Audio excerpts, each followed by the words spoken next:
حیا کے خلاف مسئلہ ہے تھوڑا سا. میرا شوہر ہم بستری سے بھاگتا ہے, مجھے زوری دوا کھلا کے قریب جانا ہوتا ہے, وہ اکثر انکار کرتا ہے. کیا مرد کو بیوی کی ضرورت پوری کرنے کا کوئی گناہ نہیں ہوگا؟ پوری نہ کرنے کا کوئی گناہ نہیں ہوگا. اور 4 سال سے میری اولاد بھی نہیں ہے. مجھے قرآن و حدیث کا حوالہ دیں تاکہ شوہر کو دکھا سکوں. اگر مجھ سے بدکاری ہو گئی تو گناہگار کون ہوگا؟ اچھا ہاں, 6 سال پہلے میری منگنی ہوئی تھی. میرے سسرال والے کہہ رہے ہیں کہ ابھی 1 سال اور انتظار کرو. کیا میں کسی اور لڑکے سے چھپ کے نکاح کر سکتا ہوں جبکہ میں نے اس کو یہ بتایا ہوا ہے کہ میرا نکاح ہو چکا ہے مگر رخصتی نہیں ہوئی ہے, اور پھر بھی وہ مجھ سے نکاح کرنے پر راضی ہے, لیکن نہ اس کے نہ میرے گھر والے دوسری شادی کرنے پر راضی ہیں. اگر ہم چھپ کے بغیر ولی کے عدالت کے ذریعے نکاح کریں تو کیا یہ نکاح ہو جائے گا؟ یہ چھپن چھپائی کے میں بالکل قائل نہیں ہوں. اس میں لڑکیوں کو الو بنایا جاتا ہے. عدالت میں جا کے لڑکے لڑکی سے نکاح کرتے ہیں, لڑکی کے ماں باپ انوالو نہیں ہوتے, اور کیونکہ اب ماں باپ انوالو نہیں ہوتے تو لڑکی تو اس وقت جوش میں ہوتی ہے. 4 5 6 8 10 دن میں مرد کا جوش ٹھنڈا ہو جاتا ہے. اس کے بعد وہ اس کو بوجھ سمجھتا ہے, لٹکا دیتا ہے, طلاق دے دیتا ہے, اور بعض دفعہ لٹکا کے چھوڑ دیتا ہے اس کو. تو میں کبھی بھی مشورہ نہیں دوں گا کسی لڑکی کو بھگا کے ولی کی اجازت کے بغیر آپ کورٹ میں نکاح کریں. تو اور خاص طور پہ جب جہاں آپ کی شادی ہوئی بھی ہے وہ جب بیٹی کو رخصت کریں گے تو آپ کو کنوارا سمجھ کے کریں گے, تو یہ بھی ان کے ساتھ بھی دھوکا ہوگا. وہ تو یہ سمجھ رہے ہیں کہ آپ کنوارے ہو, تو یا تو ان کو بتا دیں. اس کا آسان حل یہی ہے, ان کو بول دیں بھائی 1 سال میں انتظار نہیں کر سکتا, میرے لیے برائی سے بچنا مشکل ہے. یہ نہ بولیں برائی سے بچنا مشکل ہے, بس ویسے ہی بول دیں کہ میں 1 سال انتظار نہیں کر سکتا, تو مجھے اس دوران اگر کوئی مل گیا تو میں نکاح کر لوں گا. تو منگنی توڑ دیں گے, ان کی مرضی. انسان کے بچے ہوں گے تو بھیج دیں گے اپنی بیٹی کو کہ بھئی ایک اچھا رشتہ ہمارے ہاتھ سے جا رہا ہے. اگر انسان کے بچے نہیں ہوں گے, جیسے کہ آج کل بہت ہی کم ہوتے ہیں سوائے ان لوگوں کے جو میرا پروگرام سن رہے ہیں, تو جلدی رخصتی کر دیں گے اگر انسان ہوں گے. نہیں ہوں گے تو پھر. لیکن یہ جو بھگانا اور عدالت میں جا کے چھپ کے نکاح کرنا, اور آپ کی جو منکوحہ ہے یا جو منگیتر ہے وہ یہ سمجھتی رہے کہ کوئی اور لڑکی آپ کی زندگی میں نہیں ہے, تو یہ سب پھر دھوکے میں آئے گی یہ سب چیزیں, اور ہمیشہ کے لیے آپ پہ اعتماد ختم ہوگا.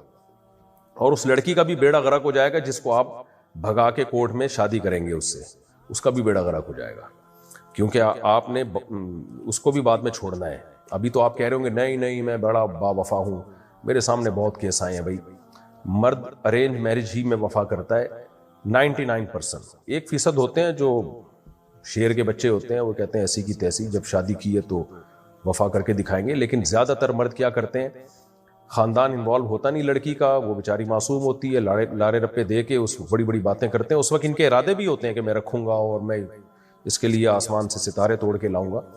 اس وقت ان کے دل میں بھی یہی ہوتا ہے کہ ناسا سے رابطہ کروں گا, راکٹ میں جاؤں گا انشاءاللہ, ولیمہ چاند پہ کروں گا. یہ دل میں بھی ہوتا ہے, جھوٹ نہیں بول رہے ہوتے. لیکن جب دل بھر جاتا ہے نا, اپنی ڈیزائرز پوری ہو جاتی ہیں, اور جب ذمہ داریاں آتی ہیں تو وہ لڑکی بوجھ لگنے لگتی ہے. پھر پہلی والی بیوی بھی دباؤ ڈالتی ہے, وہ سسرال دباؤ ڈالے گا آپ کے اوپر, ابے تم نے یہ کیا ہے, تو اتنا دباؤ آئے گا کہ پھر آپ اس کو چھوڑیں گے یا بوجھ سمجھنا شروع کر دیں گے. نہیں بھی چھوڑا نا, آپ بولیں گے یار کس عذاب میں ڈال دیا میں نے. تو یہ کام نہ کریں. اور جو آپ سے چھپ کے بھاگنے والی ہے آپ کے ساتھ, اس کو بھی میں کہہ رہا ہوں انسان کی بچی بن جا, اور یہ بیڑا غرق کر دیں گے بھائی صاحب ایسے لوگ. اسپیسیفک ان کے بارے میں نہیں میں کہہ رہا, لیکن ایسا ہوتا ہے, لڑکیوں کا بیڑا غرق ہوتا ہے جب وہ گھروں سے بھاگ کے شادی کرتی ہیں. اللہ ماشاء اللہ کچھ کیس ہوتے ہیں, وہ ہوتے ہیں جن میں باپ ظالم ہو, جتنے بھی لڑکی کے اولیاء ہوں وہ ظالم ہوں. بعض علاقوں میں ایسا ہوتا ہے بیٹیاں بیچ رہے ہوتے ہیں باپ, تو وہاں تو پھر ہم خود ترغیب دیتے ہیں بھائی کورٹ میں جا کے شادی کرو. لیکن نارملی اس کی کبھی بھی اس کو اپریشیٹ نہیں کیا جاتا. ایک لڑکی جس کو میں پسند کرتا تھا اور سوچتا تھا کہ سارے لڑکیوں والے ہی مسئلے آئے ہیں. ایک لڑکی جس کو میں پسند کرتا تھا اور سوچا تھا کہ اس سے نکاح کروں گا, اب وہ دنیا سے رخصت ہو گئی ہے, شکر الحمدللہ. جان چھوٹی نا آپ کی, ورنہ ٹینشن میں مجھے بھی ٹینشن دیتے, خود بھی ٹینشن میں رہتے. بہرحال, اور اس کو میرے بارے میں کچھ بھی معلوم نہیں تھا. کیا میں اس کا نام لے کر مغفرت کی دعا کر سکتا ہوں؟ بالکل ضرورت نہیں ہے اس تکلف کی, اس کے لیے میں مغفرت کی دعا کر رہا ہوں. اللہ اس لڑکی کی مغفرت فرمائے, اس کے درجات کو بلند فرمائے, اس کے لواحقین کو اللہ صبر کی توفیق عطا فرمائے. آپ کو بالکل اس تکلف کی ضرورت نہیں ہے. آپ اپنے ماں باپ کے لیے, دادا دادی, نانا نانی کے لیے دعا کریں. اگر آپ کے والدین دنیا سے چلے گئے, اگر حیاتی ہیں, زندہ ہے, تو زندوں کے لیے دعا کریں آپ. اور آپ غفار بھائی, ستار بھائی, وسیم بھائی کے لیے بھی دعا کر سکتے ہیں. اس لڑکی کے لیے آپ قطعاً دعا نہ کریں, میری آپ کو سجیشن یہی ہے. میں نے کر لی دعا, انشاءاللہ اس کی مغفرت ہو جائے گی, آپ ٹینشن نہ لیں. یہ بھی تھوڑا سا حیا کے خلاف ہے، تھوڑا سا حیا کے خلاف مسئلہ ہے تھوڑا سا۔ میرا شوہر ہم بستری سے بھاگتا ہے، مجھے زوری دوا کھلا کے قریب جانا ہوتا ہے، وہ اکثر انکار کرتا ہے۔ کیا مرد کو بیوی کی ضرورت پوری کرنے کا کوئی گناہ نہیں ہوگا؟ پوری نہ کرنے کا کوئی گناہ نہیں ہوگا، اور 4 سال سے میری اولاد بھی نہیں ہے۔ مجھے قرآن و حدیث کا حوالہ دیں تاکہ شوہر کو دکھا سکوں۔ اگر مجھ سے بدکاری ہو گئی تو گناہ گار کون ہوگا؟ بعض خواتین کا یہ مسئلہ ہوتا ہے کہ شوہر ان کے قریب ہی نہیں آتے، 2 3 سال گزر جاتے ہیں اور بیوی سے ہم بستری نہیں کرتے۔ تو اس میں دیکھیں 2 چیزیں، اگر شوہر کو رغبت ہے بیوی کی طرف اور پھر بھی ہم بستری نہیں کر رہا تو یہ تو حرام اور ناجائز ہے، کیونکہ اس میں خطرہ ہے بیوی گناہ میں نہ پڑ جائے، تو یہ ناجائز ہے۔ تبھی حضرت عمر رضی اللہ تعالی عنہ نے وہ شوہر جو 1 سال گھر سے باہر رہا کرتے تھے یا اس سے بھی زیادہ، ان پہ پابندی لگائی کہ وہ 4 مہینے میں گھر لازمی آئیں۔ 4 مہینے سے زیادہ کسی کو باہر رہنے کی اجازت نہیں دی حضرت عمر نے۔ وجہ اس کی یہی ہے کہ بیوی کا حق ہے کہ اس سے ہم بستری کی جائے، تو اب اگر شوہر یہ کام نہیں کر رہا تو یہ گناہ گار ہوگا، یعنی بالکل ہی چھوڑ دیا اس کو تو گناہ گار ہوگا بہرحال۔ لیکن بعض دفعہ یہ ہوتا ہے کہ مرد کو بیوی میں اٹریکشن ہی نہیں ہوتی، تو بیوی کی صورت ایسے خراب ہو چکی ہوتی ہے یا اس کی جو فٹنس کا بعض خواتین خیال نہیں کرتی، تو اس میں مرد معذور ہوتا ہے، کیونکہ یہ ہم بستری ایک ایسی چیز ہے جس میں انسان کا کنٹرول نہیں ہوتا۔ یہ ایسے ہی ہے جیسے انسان کو بھوک نہ لگ رہی ہو اور کوئی چیز کھانے کا دل نہ چاہ رہا ہو اور آپ زبردستی اس کے منہ میں ٹھوس رہے ہو، تو وہ ظلم ہوگا سامنے والے کے اوپر۔ تو بعض دفعہ مرد کو میلان ہی نہیں ہوتا عورت کی طرف، تو ایسی صورت میں پھر شریعت یہ کہتی ہے عورت کو زنا کی اجازت تو کسی قیمت پہ نہیں ہے کہ بدکاری کرے وہ، بلکہ پھر ایسی عورت کو چاہیے کہ شوہر سے طلاق مانگ لے۔ بھئی آپ میرے قریب نہیں آتے ہو، یا تو کوئی میڈیکلی آپ کے ساتھ پرابلم ہے تو بتاؤ، شیئر کرو میرے ساتھ، اس کا علاج کرو۔ اگر میڈیکلی پرابلم نہیں ہے، آج کل جو سائیکالوجسٹ ہیں وہ بھی اس کا اچھا علاج کر لیتے ہیں، یعنی مرد کو عورت کی طرف اٹریکشن نہیں ہوتی۔ بعض دفعہ مرد بالکل فٹ فاٹ ہوتا ہے، اس میں کوئی کمزوری ویکنس کچھ بھی نہیں ہوتی اس میں، لیکن اس کو اٹریکشن نہیں ہوتی عورت کی طرف۔ ایسے بہت سارے کیسز آتے ہیں، حالانکہ وہ فزیکلی بالکل فٹ ہوتا ہے، تو اب اٹریکشن ہی ختم ہو گئی اس کو، تو وہ کیسے جائے گا اس کے پاس؟ تو ایسی صورت میں پھر علاج کی طرف دھیان دیا جائے، عورت بھی اپنی فٹنس کا خیال کرے، اور مرد کو چاہیے وہ نفسیاتی طور پر اگر کوئی بات اس کے دماغ میں اٹک گئی ہے، اس کو مائل ہی نہیں ہو رہی طبیعت اس کی طرف، تو ڈاکٹر سے رابطہ کرے وہ۔ اس میں سائیکالوجسٹ بھی اچھے مشورے دے دیتے ہیں آج کل، جو اکثر سائیکیٹرسٹ یا سائیکالوجسٹ ہوتے ہیں وہ جنسیات کے بھی ماہر ہوتے ہیں، تو ان سے رابطہ کیا جائے، وہ سجیشن دیتے ہیں، بہت سے لوگ پھر اچھی لائف گزارنا شروع کر دیتے ہیں۔ اور اگر پھر بھی مرد کی رغبت ہو ہی نہیں رہی ہے عورت کی طرف، تو پھر عورت کو چاہیے کہ اس سے طلاق لے لے اور کسی اور آدمی سے نکاح کرے، اور مرد کو بھی چاہیے پھر اس کو لٹکا کے نہ چھوڑے، اس کو یعنی اس کے مطالبے پر، بیوی کے مطالبے پر اس کو چھوڑ دے۔ اللہ تعالیٰ نے ایلا کے بارے میں حکم دیا، قرآن میں ہے نا، للذین یؤلون من نسائہم تربص 4 اشہر، کہ اگر کوئی شخص قسم اٹھا لینا کہ میں بیوی سے ہم بستری نہیں کروں گا، تو قسم اٹھانے کی صورت میں 4 مہینے کے بعد عورت پہ طلاق واقع ہو جاتی ہے۔ اس کی وجہ یہ کہ شریعت پھر اس کو ظلم سمجھتی ہے کہ آپ نے 4 مہینے ہو گئے جوان بیوی کو آپ نے لٹکایا ہوا ہے، تو ظاہر عورت میں بھی جذبات ہوتے ہیں، تو اس بات کا خطرہ ہے کہ ادھر ادھر اس کی توجہ نہ جانا شروع ہو جائے، وہ گناہ سے اپنے آپ کو اس کے لیے بچانا مشکل ہو جائے گا، تو اس لیے 4 مہینے کے بعد جو ہے وہ ڈیورس واقع ہو جاتی ہے اگر کوئی قسم اٹھا لے۔ اگر قسم نہ اٹھائے تو پھر مرد پہ لازم ہے کہ عورت کے مطالبے پہ اس کو چھوڑ دے، اگر وہ اتنا طویل عرصے تک بیوی کے قریب نہیں جا رہا، پھر اس صورت میں اس کو اپنے نکاح میں زبردستی رکھے گا تو گنہگار ہوگا، مجرم ہوگا۔ تو خلاصہ کلام کا یہ نکلا کہ اگر مرد جان بوجھ کر ایسا کر رہا ہے تو یہ ظلم ہے، گناہ ہے، اور مرد کو چاہیے کہ وہ اپنی زوجہ کی طرف توجہ دے۔ اگر جان کے ایسا نہیں کر رہا بلکہ وہ معذور ہے، معذوری کی پھر 2 صورتیں ہوتی ہیں، یا تو وہ نامرد ہے تو علاج کرائے نامردی کا، اور بعض دفعہ یہ ہوتا ہے نامرد نہیں ہوتا، بالکل فٹ ہوتا ہے، لیکن بیوی میں اس کو رغبت نہیں ہوتی، اس کی وجہ یہ کہ بیوی میں کوئی اٹریکشن نہیں ہوتی، اس کی عمر زیادہ ہو گئی ہے، یا کیونکہ یہ سب چیزیں میڈیکلی ثابت شدہ حقیقت ہیں، اس کا اچھا یہ برا ہونے سے تعلق نہیں ہے۔ تو اگر اس کی رغبت ہی ختم ہو گئی ہے تو وہ صاف طور پہ بتا دے کہ بھئی میرے بس میں نہیں ہے، تو ایسی صورت میں پھر عورت اگر طلاق کا مطالبہ کرتی ہے تو مرد کو چھوڑ دینا لازم ہے اس کو۔ باقی کسی صورت میں بھی نہ مرد کے لیے زنا کی اجازت ہے نہ عورت کے لیے کسی غیر مرد سے تعلق قائم کرنا اس بیس پہ کہ شوہر نامرد ہے یا شوہر بیوی کے پاس نہیں آتا، یہ جائز نہیں ہے۔ عورت کہیں بھی بدکاری نہیں کر سکتی، سخت گناہ گار ہوگی۔ ہاں یہ ضرور ہے کہ شوہر سے کہہ دے بھائی مجھے گناہ کا خوف ہے، آپ مجھے چھوڑ دیں، تو ایسی صورت میں شوہر کو پھر چھوڑنا پڑے گا بیوی کو۔ 6 سال پہلے میری منگنی ہوئی تھی، میرے سسرال والے کہہ رہے تھے کہ ابھی 1 سال اور انتظار کرو، کیا میں کسی اور لڑکی سے چھپ کے نکاح کر سکتا ہوں جبکہ میں نے اس کو یہ بتایا ہوا ہے کہ میرا نکاح ہو چکا ہے؟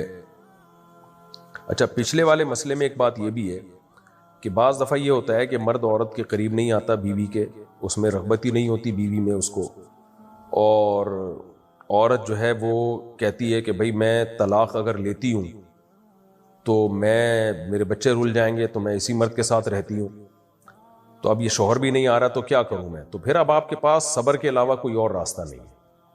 یعنی یہ کوئی عذر نہیں ہے کہ مرد یا عورت کے لیے یہ زنا کی اجازت ہو جائے، کیونکہ ایسے کیسز بھی آئے ہیں ہمارے پاس کہ خاتون کہہ رہی ہیں 2 سال سے میرا شوہر میرے قریب ہی نہیں آیا ہے، تو اب غیر مردوں میں دلچسپی لیتی ہوں میں، تو میں ان خواتین سے کہتا ہوں بھائی آپ طلاق لے کے کہیں اور شادی کرو، کہہ رہی ہم طلاق لوں گی تو بچے رول جائیں گے، اور کوئی بندہ شادی بھی نہیں کرتا آج کل۔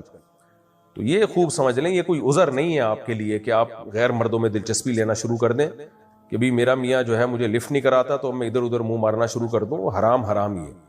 تو آپ کے پاس یا تو ڈیورس لیں، کہیں اور شادی کریں، یا پھر صبر کے ساتھ اسی کے ساتھ زندگی گزاریں اور اپنی عفت اور پاک دامنی کی حفاظت کریں۔ میرے 4 بچے آپریشن سے ہوئے ہیں، ڈاکٹر نے کہا ہے کہ 1 بچہ ہوا تو آپ کی جان جا سکتی ہے، کیا میں منصوبہ بندی کی دوا لے سکتی ہوں؟ دیکھیں اس میں ایک ڈاکٹر کی رائے کا اعتبار نہیں ہے، آپ بہت سارے ڈاکٹروں سے رائے لیں۔ اور دوسرا، جان جا سکتی ہے کا کیا مطلب ہے؟ جا سکتی تو یعنی جا تو کسی کی بھی جان کسی بھی وقت سکتی ہے، کتنا گمان ہے جان جانے کا، کتنا خطرہ ہے؟ کیونکہ ایسے بہت سارے کیسز ہمارے پاس آ چکے ہیں، ڈاکٹروں نے بولا کہ بچہ پیدا کیا تو آپ مر جاؤ گی اور یہ ہو جائے گا اور وہ ہو جائے گا، بلکہ ڈاکٹروں نے یہاں تک کہہ دیا کہ آپریشن نہیں کیا تو بچہ مر جائے گا، آپ مر جاؤ گی۔ لیکن ایک کیس ہوتا نا تو میں نہیں بیان کرتا، بہت سارے کیس ہیں کہ بچہ بھی ہوا نارمل ہوا، تو ڈاکٹروں نے اس مسئلے کو ضرورت سے زیادہ ہوا بنایا ہوا ہے۔ بہرحال میرا کام ہے اصولی جواب دینا، اگر 3-4 ڈاکٹروں سے آپ رائے لے لیں، اپنی رپورٹ پیش کر کے ان سے رائے لے لیں اور ڈاکٹر کہیں کہ غالب گمان ہے کہ آپ کی جان جانے کا خطرہ ہے، تو پھر آپ مانع حمل یعنی حمل روکنے کی تدبیریں اختیار کر سکتی ہیں۔ لیکن بچہ دانی ہی نکال دینا یہ تغییر خلق اللہ ہے، اللہ کی تخلیق کو بگاڑ دینا ہے، یہ جائز نہیں ہے۔ آپریشن کے ذریعے لڑکی کا لڑکا بن جانا کیسا ہے؟ ناجائز ہے، حرام ہے۔ نبی صلی اللہ علیہ وسلم نے مرد کو عورت کی مشابہت سے منع کیا ہے، تو عورت بننا تو بالکل ہی حرام ناجائز ہے۔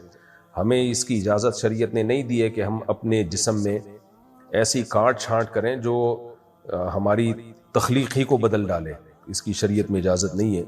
نبی صلی اللہ علیہ وسلم نے ان عورتوں پر بھی لعنت فرمائی، صحیح حدیث ہے کہ جو اپنے دانتوں میں خلا پیدا کرواتی ہیں، تو آپ زینت اختیار کر سکتے ہیں میک اپ شیک اپ کے ذریعے، نہا دھو کے، کوئی عیب جسم میں پیدا ہو گیا ایکسیڈنٹ کے ذریعے، اس عیب کو بھی دور کیا جا سکتا ہے، لیکن جو آپ کو اللہ نے اسٹرکچر ایک دیا ہے اس میں کاٹ چھانٹ کر کے اس کو چینج نہیں کیا جا سکتا کہ موٹی ناک تھی تو آپ نے پتلی لگا دی۔ آج کل یہ بہت ہو رہا ہے، لپس کے آپریشن ہو رہے ہیں اور انجیکشن لگ رہے ہیں، اس میں جن خواتین کے ہونٹ باریک ہیں وہ موٹے کر دیتی ہیں، موٹے ہونٹوں کو باریک کر دیا جاتا ہے۔ ایسی کاٹ چھانٹ جسم میں ڈینٹنگ پینٹنگ اس طرح کی یہ جائز نہیں ہے، حرام ہے، ناجائز ہے۔ بہت ساری احادیث ہیں اس بارے میں، اور یہ مسئلہ اجماعی ہے۔ اجماع امت خود ایک بہت بڑی دلیل ہوتی ہے کہ نبی صلی اللہ علیہ وسلم نے فرمایا میری امت گمراہی پہ جمع نہیں ہو سکتی۔ محمد جنید ہندوستان سے، آج کل غسل خانے میں عام طور پر ننگے بدل غسل کرتے ہیں، تو کیا وضو ہونے کے لیے سطر کا چھپانا ضروری ہوتا ہے؟ نہیں جی، وضو کے لیے سطر کا چھپانا ضروری نہیں ہے، ہو جاتا ہے اس طرح غسل، اور اس سے وضو بھی ہو جائے گا اسی طریقے سے۔ اگر غسل کے دوران اعضائے وضو دھونے کے بعد پرائیویٹ پارٹس پر ہاتھ لگ جائے تو کیا اعضائے وضو کو دوبارہ دھونا ضروری ہوگا؟ نہیں جی، دوبارہ دھونا ضروری نہیں۔ باقی ویسے ایک نظافت کا تقاضا ہے کہ اگر شرمگاہ پہ ہاتھ رکھ جائے انسان ویسے ہی دھوتا ہے اس کو، لیکن اس سے وضو نہیں ٹوٹتا۔ عبدالصمد صاحب انڈیا سے، آپ جو مسئلے بتاتے ہیں اسے ہم گھر میں فیملی کے ساتھ ماں باپ کے ساتھ سنتے ہیں، کبھی کبھی حیا کے خلاف مسئلہ آتا ہے تو شرمندگی ہوتی ہے۔ آپ سے گزارش ہے کہ جو بھی حیا کے خلاف مسئلہ آیا کرے یا خواتین کے مخصوص قسم کے مسائل آئیں تو بتانے سے پہلے اگر آپ بتا دیں کہ حیا کے خلاف ہے، یا یہ کہہ دیں کہ یہ خواتین کا مسئلہ ہے، اور 4 یا 5 سیکنڈ رک جائیں تاکہ ہمیں موقع مل جائے کہ ہم اس مسئلے کو اسکپ کر سکیں، تو یہ ہمارے لیے بہتر ہوگا۔ بہت بہترین تجویز دی عبدالصمد صاحب انڈیا سے آپ نے، آئندہ انشاءاللہ میں اس کا خیال کروں گا۔ اصل میں یہ جو میں مسائل کا جواب دیتا ہوں نا، یہ بالکل فی البدیہی ہوتے ہیں، پہلے میں دیکھتا نہیں ہوں، ادھر مسائل دیکھ رہا ہوں اور جواب ٹھک ٹھک ٹھک چل رہے ہیں۔ تو کوئی مسئلہ ایسا ہو جس میں ذرا کنفیوژن ہو مجھے، تو اس کا پھر میں اسکرین شاٹ اسی دوران لے لیتا ہوں، مسائل کا جب میں جواب دے رہا ہوتا ہوں اسی دوران اسکرین شاٹ لے لیتا ہوں کہ اس پہ بعد میں تحقیق کروں گا، ورنہ فی البدیہی تو بعض دفعہ وہ مسئلہ پڑھنے کے بعد پتہ چلتا ہے کہ حیا کے خلاف ہے، لیکن ایک سرسری نظر میں ڈال دیا کروں گا انشاءاللہ۔ عنبرین سلطان یو پی سے، سسرال والے بہت بے دین ہوں تو کیا کریں، جبکہ وہ مجھے بھی پردہ نہیں کرنے دیتے، ان کے ساتھ کیسا سلوک کریں، وہ بہت بد اخلاق بھی ہیں۔ آپ اچھا سلوک کریں، آپ کی خیر اسی میں ہے، باقی پردہ نہیں کرنے دیتے تو پردے کے بارے میں آپ سسرال کی اطاعت نہ کریں، آپ پردہ کریں، اللہ کا حکم پہلے، سسرال بعد میں۔ انجم صاحب ممبئی سے، ہم نے اپنی بیٹی کو خلا دلوا دیا ہے، خلا کے بعد بیٹی کے بچے کی پیدائش ہوئی جس کا خرچہ ہم نے اٹھایا، اب لڑکے والوں نے کچھ پیسے بچے کے اخراجات کے لیے بھیجے ہیں، تو کیا ان پیسوں سے میری بیٹی اپنے اوپر خرچ کر سکتی ہے، یا یہ پیسے بچے پر ہی خرچ کرنا ضروری ہے؟ بچے پر ہی خرچ کرنے پڑیں گے آپ کو یہ پیسے۔ اشفاق احمد کشمیر سے، میں نے نیت کی تھی کہ اگر مجھ سے فلاں گناہ ہوگا تو کچھ رکعت نماز ادا کروں گا، اگر پھر وہ رکعتیں ادا نہیں کی تو کیا گناہ ہوگا؟ اگر صرف دل میں نیت کی تھی تو اس سے تو کچھ نہیں ہوتا، لیکن ویسے غیرت کے خلاف ہے کہ ایک اچھے کام کی نیت کی اور آپ نے اس پر عمل نہیں کیا۔ اور اگر زبان سے منت مانی تھی کہ اگر مجھ سے فلاں گناہ ہوا تو میں اتنی رکعت نماز پڑھوں گا، تو پھر منت کا پورا کرنا لازم ہوتا ہے، چاہے تو منت پوری کر لیں، چاہے تو قسم کا کفارہ ادا کر لیں۔ میں نے ایک سونار کے پاس سونا چھوڑا ہے اور 3 لاکھ روپے لیے ہیں، اس نے مجھے بتایا کہ جتنا سونا مہنگا ہوگا اس 3 لاکھ کے حساب سے آپ سے پیسے لوں گا، کیا یہ سود میں شمار ہوگا؟ سونار کے پاس سونا چھوڑا ہے، کس کا سونا تھا؟ آپ نے خرید لیا تھا، اس کے بعد امانتاً اس کے پاس رکھوایا ہے، یا اسی کا سونا تھا، فرض کر لیا کہ جو آپ کے پاس رہے گا اور قیمت بڑھتی رہے گی تو 3 لاکھ کے حساب سے آپ سے پیسے لوں گا؟ تو یہ جائز نہیں ہے جو آپ صورت بتا رہے ہیں۔ جو آپ کا سونا ہے، آپ نے امانت رکھوائی ہوئی ہے، تو آپ جب چاہیں امانت واپس لے لیں اور جب چاہیں بیچ دیں اس کو، جو قیمت فیوچر میں ہو اس کے حساب سے قیمت طے کر لیں۔ جو آپ صورت بتا رہے ہیں اس سے تو یہ صورت تو ناجائز ہی معلوم ہو رہی ہے، اگرچہ آپ نے وضاحت نہیں کی ہے کہ کیا ہے، لیکن سونے کا سیدھا سیدھا طریقہ یہی ہے کہ آپ خریدیں، پیمنٹ کر دیں اور پھر چاہے سونار کے پاس رکھ دیں امانت کے طور پر، پھر جب مہنگا ہو جائے تو اس کو کہیں بیچ دیں اور اس سے اس کے پیسے لے لیں۔ اس کے علاوہ اور کوئی طریقہ ٹھیک نہیں ہے۔ کیا مرد بالوں کا جوڑا باندھ کر نماز پڑھ سکتا ہے؟ جی پڑھ سکتا ہے۔ میں ایک لڑکی سے بات کرتا ہوں اور شادی بھی کرنا چاہتا ہوں، کیا اس سے بات کر سکتے ہیں یا نہیں؟ ایک آدھ دفعہ بات کر لینے میں کوئی حرج نہیں ہے، کوئی ضروری بات ہو جس سے اس کو سمجھنے کا موقع ملے آپ کو کہ کوئی ضروری بات ہو، گپے مارنا، ہنسی مذاق کرنا، دل بہلانا یہ حرام اور ناجائز ہے، کیونکہ نامحرم ہی ہوتی ہے۔ بعض دفعہ اجنبی جگہ پر شادی ہو رہی ہوتی، پتہ ہی نہیں ہوتا کون ہے کیا ہے، تو ایک آدھ دفعہ بات کرنے کی گنجائش معلوم ہوتی ہے۔ لیکن جو لڑکیوں میں حیا غالب ہوتی ہے وہ پھر بھی بات نہیں کرتی، ان کے لیے مناسب یہی ہے۔ یہ معلوم کرنا تھا۔ اچھا ایک منٹ۔ عشرت علی بجنور انڈیا سے، میرے والد اور چچا کی زمین پارٹنرشپ میں ہے، ہم نے آپس میں فیصلہ کر لیا ہے کہ رائٹ سائڈ ہماری ہے اور لیفٹ سائڈ چچا کی۔ جب ہائی وے نکلا تو چچا کی زمین کی طرف کچھ مکان تھے جس کا معاوضہ ہائی وے والوں نے میرے والد اور چچا دونوں کے کھاتے میں آدھا آدھا ڈال دیا۔ چچا نے کہا مکان میری سائڈ میں تھے اس لیے ہمارے والد نے ملنے والے پیسے چچا کو دے دیے. سبحان اللہ. لیکن جو ہائی وے نکالا اس میں ہماری سائڈ کی زمین زیادہ گئی ہے تو چچا کو چاہیے کہ ملنے والی رقم میں سے ہم کو بھی کچھ پیسے دیں. اگر ان سے زمین کے پیسے مانگتے ہیں تو کہتے ہیں وہ تو ہائی وے والوں نے لے لی ہے. وضاحت فرمائے. دیکھیں اگر مشترک زمین کا فیصلہ کر لیا تھا کہ یہ والا حصہ ہمارا یہ والا حصہ آپ کا, اور یہ فیصلہ یقینی فیصلہ تھا, ڈن تھا, تو اس کا مطلب کہ والد صاحب کا جو حصہ تھا وہ انہوں نے آپ کو بیچ دیا اور آپ نے اس کے بدلے میں اپنا حصہ والد صاحب کو چچا کو بیچ دیا. یعنی یہ خرید و فروخت کا عمل ہو گیا اور تقسیم ہو گئی, یہاں والا آپ کا ہو گیا یہاں والا آپ کا ہو گیا. جب ایک دفعہ مالک بن گئے تو اب جو ان کی زمین کے پروفٹ ہے وہ انہی کو ملے گا, اس میں مکان آ رہے ہیں جو بھی آ رہے ہیں. اور اگر گورنمنٹ کے ہائی وے نکالنے سے آپ کو کوئی نقصان ہو رہا ہے تو وہ آپ ہی کے ذمہ ہے, کیونکہ جب پراپر وے میں ملکیت تقسیم ہو گئی تو اب کوئی کسی کا ذمہ دار نہیں ہے اس میں. اور اگر ملکیت تقسیم نہیں ہوئی تھی بلکہ یہ تھا کہ یہ زمین ہم دونوں کی مشترک ہے تو یہ والا حصہ آپ استعمال کر لیں, آدھا وہاں والا آدھا ہم استعمال کریں گے, کوئی باقاعدہ یقینی طور پر ایسی تقسیم نہیں ہوئی تھی. ہوتا ہے نا محایات کے طور پر کہ باریاں یعنی ہیں تو ہم دونوں کا, لیکن یہ حصہ آپ استعمال کر لیں گے یہ حصہ ہم استعمال کر لیتے ہیں. تو اگر صرف استعمال کی حد تک تھا تو پھر جو بھی فائدہ ہوگا کسی بھی زمین کے حصے پر اس میں دونوں برابر کے شریک ہوں گے, جو بھی نقصان ہوگا اس میں بھی دونوں برابر کے. تو اگر یہ تقسیم کا عمل مکمل ہو گیا تھا تو اب کچھ نہیں ہو سکتا. اب جو جس کا نقصان ہوگا وہ خود ہی بھرے گا, جو جس کو فائدہ ہوگا وہ اس کو جائے گا وہ فائدہ. قرآن مجید میں ہے ان اللہ لا یستحی من الحق, کہ اللہ تعالیٰ حق بات بیان کرنے سے حیا نہیں کرتے.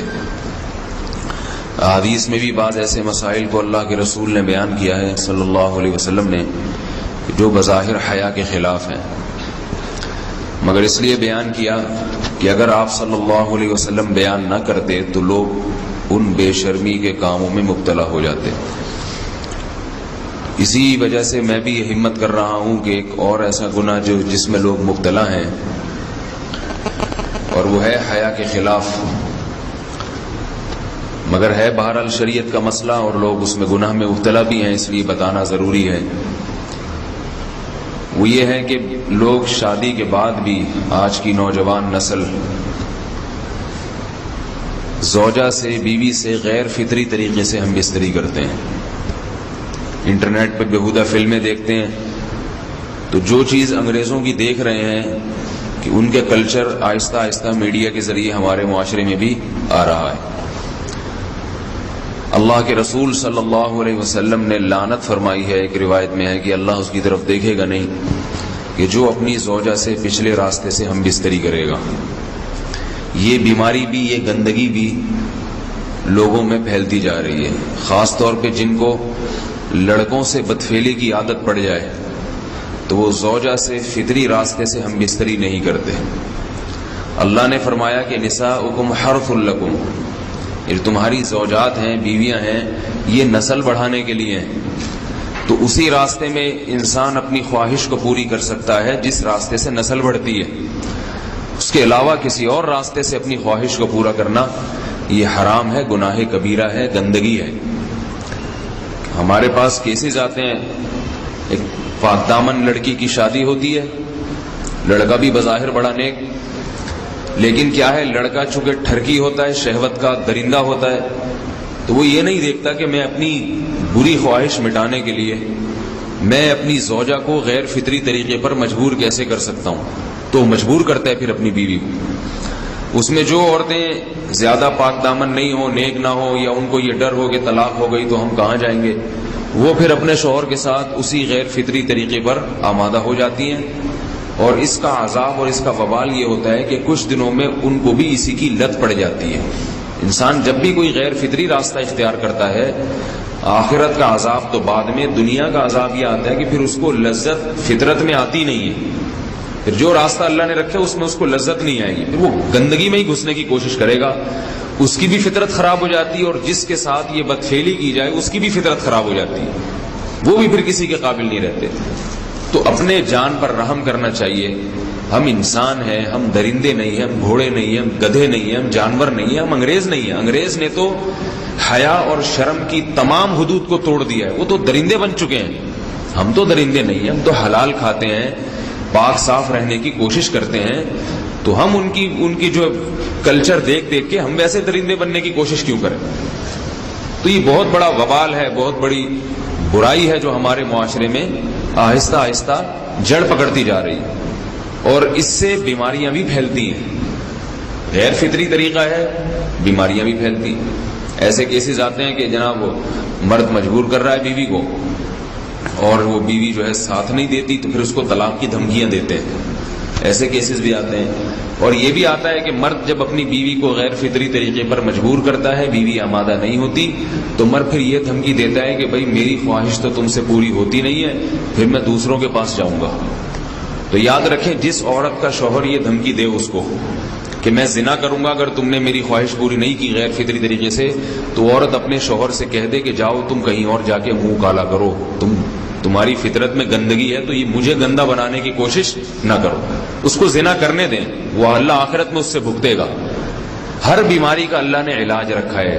اللہ کے رسول صلی اللہ علیہ وسلم نے فرمایا, صحیح بخاری کی حدیث, ما انزل اللہ من داء الا انزل له دواء, کوئی بیماری ایسی نہیں ہے جو اللہ نے نازل کی ہو اور اس کے لیے دوا نہ رکھی ہو دنیا میں. تو اگر کسی کو ایسی لت پڑ گئی ہے غیر فطری کام کی, تو اس کو چاہیے کہ وہ اپنا علاج کرائے, ڈاکٹر سے بھی رابطہ کرے. اور سب سے بڑا علاج یہ کہ کچھ وقت صبر کرے گا, چھوڑ دے گا کچھ عرصے کے لیے, تو خود بخود آہستہ آہستہ صحیح ہو جائے گا. ایک آدمی شراب کا عادی ہے, ایک علاج تو یہ کہ ڈاکٹروں سے رابطہ کرے, اور بہترین علاج کیا, چھوڑ دے. کتنے دن تڑپے گا؟ 1 دن 2 دن 3 دن 4 دن 1 ہفتہ 2 ہفتہ, بہت زیادہ سال ہو جائے گا نا, اس کے بعد خود بخود ٹھیک ہو جائے گا. سگریٹ کا عادی ہے, چھوڑ دے گا. تو کتنے لوگ ہم نے دیکھے ہیں دن میں 20 سگریٹ پیتے تھے, چھوڑنے پر آئے تو بالکل ایک دم چھوڑ دی انہوں نے, آہستہ آہستہ کر کے چھوڑ دی, لیکن تکلیف ہوئی مگر عادی ہو گئے. تو اب کسی کو یہ لت پڑ گئی ہے غلط کام کی, برائی کی, تو اس کا بہترین علاج یہ ہے کہ وہ اپنے آپ کو بدلنے کی کوشش کرے, ماحول بدلے, اور کچھ وقت صبر کرے گا تو اللہ اس سے یہ عادت چھڑا دے. نہیں کی, صبر نہیں کیا اس نے, پھر اسی گندگی میں موت واقع ہوگی, پھر آخرت کا عذاب بہت سخت. نسلیں برباد ہو جاتی ہیں اس عمل سے انسان کی. تو بات حیا کے خلاف ہے, مگر یہ کہ ایک بزرگ تھے وہ بات فرما رہے تھے, تو کسی نے پوچھا کہ حضرت آپ حیا کے خلاف بات کرتے ہیں, تو انہوں نے فرمایا تم بے حیائی کے کام نہیں چھوڑتے, ہم اس چھڑوانے کے لیے بات کریں تو ہم برے ہیں, اور تم کام کرو تو بھی برے نہیں. برائی کا کام کرنے میں برا نہیں بنتا, اور برائی کے خلاف بولنے والا برا بن جاتا ہے کہ دیکھو یہ کیسی باتیں کر رہے ہیں. تو بھائی باتیں ہیں اس لیے ہیں کہ یہ معاشرے میں یہ برائی پھیلتی چلی جا رہی ہے, اور یہ ہماری اپنا کلچر نہیں ہے, یہ امپورٹ ہو رہا ہے باہر سے, یہ امپورٹ ہو رہا ہے, یہ وہاں میڈیا کے ذریعے آ رہا ہے. تو وہ چیزیں دیکھا نہ کریں اور ان لوگوں سے دور رہا کریں. ہمیں تو دین کا داعی ہو کے ان کو ہدایت پر لانا تھا, بجائے ہم ہدایت پہ چل کے دوسروں کو چلانے والے بن کے ان کے راستے پہ ہم نے چلنا شروع کر دیا. اللہ تعالیٰ ہمیں اب دیکھیں ان کے ہاں ایڈز کا مرض پھیل گیا ہے. آپ بتائیے یہ ایڈز کا مرض ہمارا ہے کیا؟ یہ بیماری ہماری ہے یا ان کی ہے؟ ہمارے ہاں بیماریاں ہیں, کھانسی ہے, نزلہ ہے, ٹھیک ہے نا, بلڈ پریشر ہے, شوگر ہے, یہ بیماریاں ہماری ہیں. کوئی اللہ کا شکر ہے گندی بیماری ہمارے ہاں نہیں ہے. جتنی گندگیاں ہیں وہاں سے آ رہی ہیں. ایڈز کا مرض وہاں سے امپورٹ ہوا ہے. وہ ایڈز کا مرض اسی بدفعلی کی وجہ سے پیدا ہوتا ہے, اسی سے جراثیم پیدا ہوتے ہیں, اور اتنا خطرناک مرض کے ایسے متعدی ایسے پھیلتا ہی. افغانستان میں ایڈز کا ریشو 0 تھا, 0. وہ جانتے نہیں تھے کہ ایڈز کا مرض ہوتا کیا ہے. جب سے امریکن آرمی, برطانیہ آرمی افغانستان میں آئی ہے, فوجی آئے ہیں, افغانوں میں ایڈز کا مرض پھیل گیا ہے. انہوں نے وہاں بدفعلیاں شروع کر دی ہیں. تو وہ تو حالانکہ ان کے لیے زنا کتنا سستا ہے, کتنا سستا ہے نا ان کے لیے زنا, پھر بھی وہ لڑکوں کی طرف مائل ہوتے ہیں. تو اتنی گندگی, ایسا گندا جب انسان بن جائے پھر اللہ اس کے وجود کو برقرار نہیں رکھتے, اور رکھتے ہیں تو پھر آخرت میں سزا دینے کے لیے اپنے آپ کو ان گندگیوں سے بچانا چاہیے, حلال پہ اکتفا کرنا چاہیے. اللہ تعالی ہمیں حلال پہ قناعت کی توفیق عطا فرمائے اور پاکیزہ لوگوں میں ہمارا شمار فرمائے.